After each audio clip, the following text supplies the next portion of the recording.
Hi, Bes. Hello, Bes. Saan ka? Nasa bahay. Ikaw, Bes. School, Bes.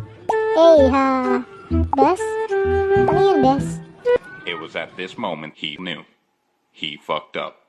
Wag mo sanang iisipin napapagod na ako. Ano, Bes? Ha. Di ako apurado pero sa'yo ano ba ako? Best friend tayo, di ba? Gusto ko lang kasi makasigurado. Ha. Anong pinagsasabi mo, Bes? Matagal na ba na ako nakita balak tanongin? Ano nga yun? May pag-asa ba ako bakit di pa sagutin? Pag-asang hanggang friend lang talaga tayo, Bes. Sabihin mo ano pa ba ang dapat kong gawin? Bukod sa araw-araw kita dapat mahalin. Ang dapat mong gawin ay makontento na friends ang tayo, Bes. Pero huwag mag-alala kasi hindi ako titigil.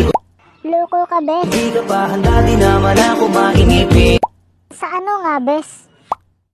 Hindi pa kita pipilitin, tuloy-tuloy ko lang to gagawin. Ha, gutom lang yan, Bes. Na araw-araw kita dapat mahalin. Siyempre, best friend tayo eh. 2 beses na yan! Araw-araw kita love, dati ayaw ko gawin lahat. Ha, okay ka lang, Bes? Pero ngayon dahil sa'yo hindi na ko tamad. Kahit na anong iutos mo tinutupad.